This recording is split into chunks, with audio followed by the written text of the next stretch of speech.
जी नाजरीन, बढ़ते हैं आज की अपनी पहली न्यूज़ की जानिब। जो है सियालकोट पुलिस की जानिब से अपने सोशल मीडिया अकाउंट पर दावा किया गया है कि सीनियर सहाफ़ी इमरान रियाज बाजियाब होकर अपने घर पहुंच चुके हैं।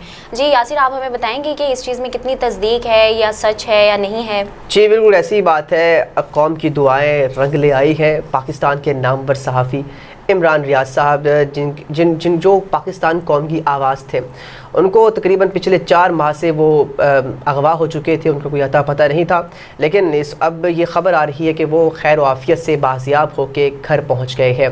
और जब हमने कोशिश की कि उनसे रब्ता किया जा सके तो हमें ये पता चला कि फ़िल वक्त वो किसी से बात नहीं करना चाहते। उनका ये बयान सामने आया है, कुछ सहाफ़ियों से भी बात हुई, वो ये कह रहे हैं कि मैंने कभी भी कोई समझौता नहीं किया, बल्कि आज भी मैं हक़ और सच पे खड़ा हूँ और मैं वही इमरान रियाज हूँ, मैं वही सहाफ़ी हूँ। उनका मज़ीद ये भी कहना था कि वो जल्द अपनी कौम के सामने आएंगे, अपने फैंस के सामने आएंगे, अपने प्यार करने और मोहब्बत करने वालों के सामने आएंगे और बात भी करेंगे। कि अच्छी डेवलपमेंट हुई है कि पाकिस्तान के अंदर देखें, हमेशा हम बात करते हैं कि वो मुल्क तरक्की करता है जहाँ पे फ्रीडम ऑफ एक्सप्रेशन होता है, फ्रीडम ऑफ स्पीच होता है। पाकिस्तान के कानून के मुताबिक आर्टिकल 9 के अंदर A9 को जब हम देखते हैं, उसमें फ्रीडम ऑफ स्पीच है कि हर शहरी का हक है कि वो जायज़ मामलात के अंदर इदारों पर हुकूमत पर तनकीद कर सकता है ताकि मुल्क की बेहतरी हो। और इसके अंदर अगर ऐसा हो कि सहाफ़ियों को अगवा कर लिया जाए, उन्हें गिरफ़्तार कर लिया जाए या उनका अता पता ना हो, तो ये अलार्मिंग सिचुएशन होती है। तो ये हमारे इदारों की भी कामयाबी है कि उनको बाजियाब करा लिया गया है। और हम दुआ करते हैं अल्लाह तबारक व तआला उनको सलामत रखे और अपनी कौम के दरमियान रखे और वो अपने हक़ और सच की बुनियाद पर अपनी आवाज़ बुलंद करते रहें, जिससे पाकिस्तान को फ़ायदा हो। नाज़रीन कराम, बढ़ते हैं एक छोटी सी ब्रेक की जानिब। कहीं मत जाइएगा, हमारे साथ जुड़े रहिए।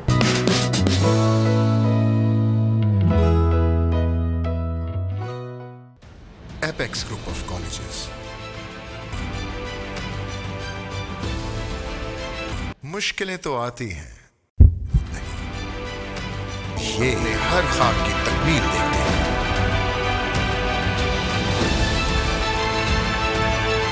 I am Apexian. I am Apexian. I am Apexian. I am Apexian. I am Apexian. I am Apexian.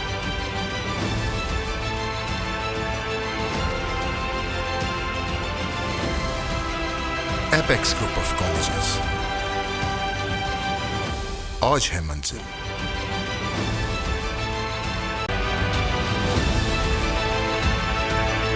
I am Apexian. I am Apexian. I am Apexian. I am Apexian. I am Apexian. I am Apexian.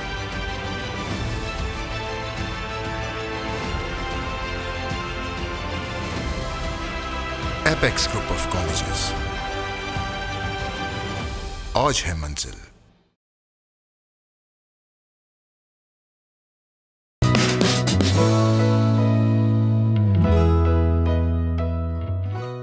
Welcome back नाजरीन, चलते हैं अपनी दूसरी news की जानिब। जो है निगरान वज़ीर आज़म इनवारुल हक काकर ने कहा है कि इलेक्शन चेयरमैन PTI या जेल काटने वाले सैकड़ों कारकुनों के बगैर भी हो सकते हैं। वज़ीर आज़म का कहना है कि जेल काटने वाले PTI अरकान तोड़ फोड़ और जलाओ गिराव के गैर कानूनी सरगर्मियों में मुलविस थे और उसके बाद PTI में शामिल हज़ारों अफराद जो गैर कानूनी सरगर्मियों में मुलविस नहीं हैं और इलेक्शन में हिस्सा भी ले सकते हैं। उसके अलावा उन्होंने कहा कि मैं चेयरमैन PTI समेत किसी सियासतदान से ज़ाती इंतकाम का अमल पैरा नहीं हूँ। अगर कोई कानून शिकनी पर गिरफ्त में आया तो उसके ख़िलाफ़ जो है कानून के मुताबिक कार्रवाई की जाएगी। जी समरा, बिल्कुल ऐसी ही बात है। वो इस वक्त मौजूद है न्यूयॉर्क के अंदर, यानी अमेरिका के अंदर। वहाँ पे एक ख़बर रसा एजेंसी की तरफ से उनसे एक इदारे की तरफ से सवाल पूछा गया कि अगर चेयरमैन तहरीक इंसाफ इमरान खान साहब रिहा नहीं होते तो क्या आप उनके बगैर इलेक्शन में जाएंगे? तो उन्होंने कहा कि हाँ, हम इलेक्शन में ज़रूर जाएंगे। इमरान खान साहब हो ना हो, इससे कोई ताल्लुक़ नहीं, इससे कोई फ़र्क नहीं पड़ता। इस बयान के बाद एक रद्द अमल सामने आया है पाकिस्तान तहरीक इंसाफ की जानिब से। उनकी तरफ से रद्द अमल आया है समझना कि इमरान खान साहब एक बहुत बड़ी जमात के लीडर हैं। आप सब जानते हैं पाकिस्तान तहरीक इंसाफ इस वक्त पाकिस्तान की बहुत बड़ी, एक नंबर 1 अगर हम कहें बड़ी जमातों में से एक जमात है और उसके अंदर तकरीबन 70% उसके पास पॉपुलैरिटी है, लोग उनको चाहते हैं। तो उस जमात के कायद हैं, उस जमात को लीड करने वाले हैं, तो उनके बगैर इलेक्शन कराने का सोचना भी मना है। और ये भी कहा गया कि ये एक गैर आइनी बात है कि अगर आप इमरान खान साहब के बगैर इलेक्शन की बात करेंगे। नाज़रीन कराम, लगता ये है कि इमरान खान साहब को शायद जेल में रखा जाए और फिर इलेक्शन कराया जाए। लेकिन जब हम डेट को देखते हैं कि इलेक्शन की डेट नवंबर में होना था, लेकिन अब वो जनवरी के आखिर में पहुंच चुका है, तो कुछ ज़राए ये भी कह रहे हैं कि इलेक्शन जनवरी के आगे भी जा सकते हैं और ये फिर नेक्स्ट नाज़रीन किराम, जंग गोलियाँ तो चलती रहती हैं, लेकिन इसके बारे में हकीकत क्या है ये तो वक्त ही बताएगा। चलते हैं नाज़रीन किराम एक छोटी सी न्यूज़ ब्रेक की जानिब, कहीं मत जाइएगा, हमारे साथ जुड़े रहिए।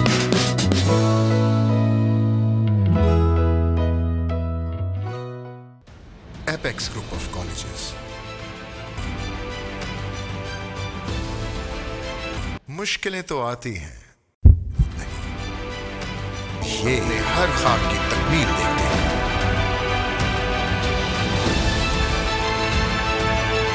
I'm Apexian. I am Apexian. I'm Apexian.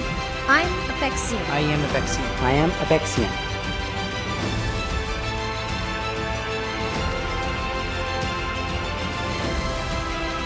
Apex Group of Colleges. औज है मंजिल।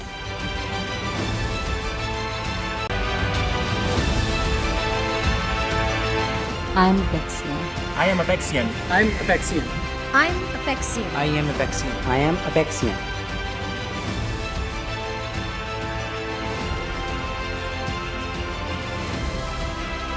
Apex Group of Colleges. औज है मंजिल।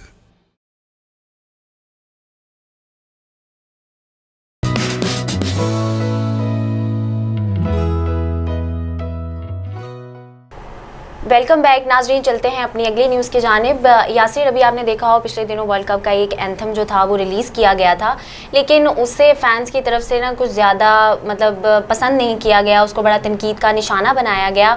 और अब उसके बाद ये हुआ है कि फ़ैन्स ने अली ज़फ़र से रिक्वेस्ट की है कि वो एक एंथम बनाए, और उन्होंने भी ऐलान किया इस चीज़ का कि वो एक नया एंथम बनाएंगे। जी बिल्कुल ऐसी ही बात है। पिछले दिनों वर्ल्ड कप के लिए इंडिया के अंदर, क्योंकि वर्ल्ड कप हो रहा है, होस्ट नेशन है, तो उन्होंने एक एंथम रिलीज़ किया इंडियन कंपोजिशन, इंडियन एक्टर्स की जानिब से, जिसके अंदर एक्टर्स भी थे, और उसको बड़ी तनकीद का निशाना बनाया जा रहा है कि उसकी कंपोजिशन अच्छी नहीं थी। वो एक, क्योंकि 2011 के अंदर एक इंडिया की तरफ से एक गाना था दे घुमा के, उससे कंपेयर किया जा रहा है कि उसकी तरह वो नहीं बनाया गया, तो उसको बड़ी तनकीद का सामना करना पड़ रहा है। इसी तरह बिल्कुल जब PSL के सॉन्ग्स, पहले 2-3 सॉन्ग्स अगर हम सेक्शन की बात करें तो उस वक्त अली ज़फ़र साहब ने गाए थे, तो उसको बड़ी पज़िराई मिली थी। लेकिन जब अली ज़फ़र का दौर ख़त्म हुआ और उसके बाद और सिंगर्स आए, तो वो PSL के एंथम में भी वो बात नहीं रही। तो हमेशा की तरह फैंस एक मरतबा फिर से अली ज़फ़र साहब के पास पहुँच चुके हैं कि प्लीज़ एक ऐसा वर्ल्ड कप के लिए एंथम रिलीज़ कीजिए जिसके अंदर एक जोश हो, वलवला हो और लोग उसे पसंद करें। तो जी अली ज़फ़र साहब ने उस रिक्वेस्ट को एक्सेप्ट कर लिया है और एक एंथम रिलीज़ कर देने का ऐलान कर दिया है। आप देखते हैं कि वो एंथम कैसा है, और इसके अंदर एक इंटरेस्टिंग चीज़ समरा मैं आपसे शेयर करता चलूँ। ये एंथम की जो कंपोजिशन है उसके अंदर उनके फैंस भी शामिल होंगे। उन्होंने बाकायदा तौर पर ये ट्विटर पे ऐलान भी किया है कि अगर आप चाहते हैं कि आप इस सॉन्ग के अंदर ऐड होना चाहते हैं तो अपनी कंपोजिशन को, अपनी धुनों को और अपने लाइंस को यानी लिरिक्स को हमारे पास भेजिए, हम उसको अपने सॉन्ग के अंदर, अपने एंथम के अंदर ऐड करेंगे। तो लेट्स सी क्या होता है, क्योंकि वर्ल्ड कप सर पे है और इस वक्त ये एंथम रिलीज़ होना, मुझे लगता है कि इसको अच्छी खासी पज़िराई मिल सकती है।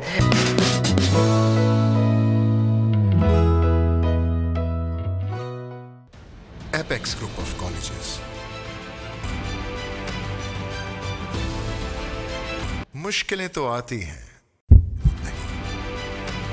ये हर ख्वाब की तकमील देखते हैं।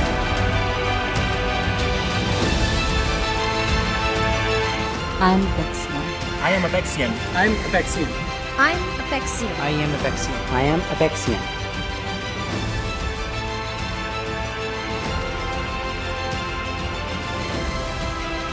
Apex Group of Colleges. औज है मंजिल।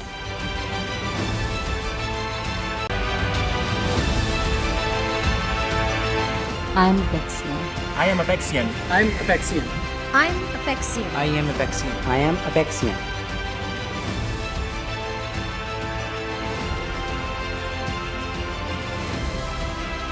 Apex Group of Colleges. औज है मंजिल।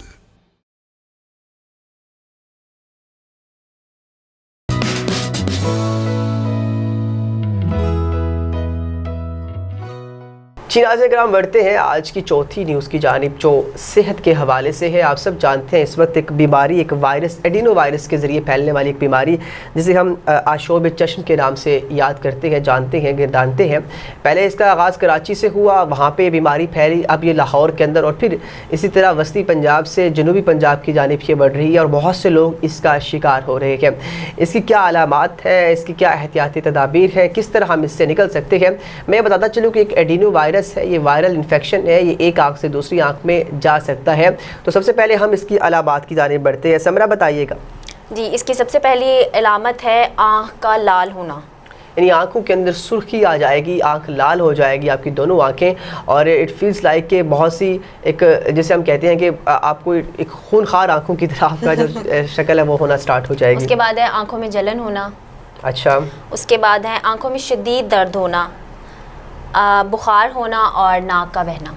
बिल्कुल ऐसी बात है। इसके साथ साथ आपको गले की सोजिश भी हो सकती है, क्योंकि ये जो इन्फेक्शन है ये आंखों के साथ साथ आपके गले के अंदर भी इन्फेक्ट कर सकता है। उसका जो वायरल इन्फेक्शन है वो यहाँ पे भी इफेक्ट कर सकता है। अगर हम एहतियाती तदाबीर की जानिब जाएँ तो अगर आपको ये अगर होता है तो सबसे पहले एयर ड्रॉप्स का इस्तेमाल कीजिए, कोई भी एयर ड्रॉप्स हो जिसके अंदर, क्योंकि ये असल में इसका मकसद ये होता है कि आपके अंदर जो रतूबत पैदा हो जाती है उसको ख़त्म कर देना, क्योंकि आँखों में से रतूबत निकलती है और इस चीज़ को ख़ात्मे के लिए, इस चीज़ से बचने के लिए आप कोई भी एयर ड्रॉप्स का इस्तेमाल कर सकते हैं। इसके साथ साथ आँखों को मत छुएं, बार बार आँखों को मसले मत, ये भी कोशिश करें। इसके साथ बाकायदगी से अपने हाथों को साबुन से धोएं, बार बार धोएं, और कोशिश करें अगर आपको ये बीमारी लग गई है तो आप दूसरों से, अपने घर वालों से, जिस जगह पे भी है उनसे थोड़ा सा किनारा कशी इख्तियार कर लें, अलहदगी इख्तियार कर लें और सेपरेट रहें। साफ़ टॉवल का इस्तेमाल करें और इसके साथ साथ एक ग्लासेस का भी इस्तेमाल करें ताकि लाइट्स वगैरह या इसके साथ साथ डस्ट वगैरह आपकी आंखों में ना जाए। और इसके साथ स्विमिंग पूल्स का इस्तेमाल भी ना करें। नहाने के लिए अगर आप चाहते हैं बाहर पार्क्स वगैरह में, इससे भी गुरेज करें और कोशिश करें कपड़ों को बाकायदगी से चेंज करें, बाकायदगी से साफ़ सुथरे कपड़े पहने। अगर आप ये करती हैं तो एक हफ़्ते के प्रोसेस के अंदर अंदर आप सेहत याब हो सकते हैं। देखें, आपकी सेहत आपके लिए इंपॉर्टेंट होनी चाहिए और आँखें तो अल्लाह तबारक व तआला की सबसे बड़ी नेमत है। अगर कोई भी इन्फेक्शन हो जाता है तो इनका एहतियात करना भी ज़रूरी है। नाज़रीन कराम, बढ़ते हैं अपने अगले सेगमेंट की जानिब। शायरी के सेगमेंट में आपको शायरी सुनाते हैं, फिर आपसे इजाज़त तलब करते हैं। समरा, आज का जो शेर है वो मैं अपने दोस्त को डेडिकेट करना चाहूँगा कि तेरी दोस्ती की चाहत पे नाज है मुझे, तेरी हर एक बात पे एतबार है मुझे, तेरे चेहरे पे रहे मुस्कुराहट हमेशा, क्योंकि तेरी मुस्कुराहट से प्यार है मुझे। ये तमाम दोस्तों के लिए खुश रहें, सलामत रहें। जी, आप सुनाएं। जी, दुआएं मिन्नतें रोशन दिया कबूल करे, वो आए और मेरे अश्के वफ़ा कबूल करे, वो आईने से अगर मुतमईन नहीं है तो फिर हमारी आंखें बतौर आईना कबूल करे। वाह वाह वाह वाह, द ग्रेट। नाज़रीन कराम, यहाँ पे इजाज़त लेना चाहेंगे, टाइम बहुत ज़्यादा हो चुका है। अपना ख्याल रखिएगा, जहाँ भी हैं खुश रहें, सलामत रहें। अपने मेज़बान मोहम्मद यासिर हनीफ़ को समरा नूर के साथ इजाज़त दीजिए। अल्लाह ने के बाद।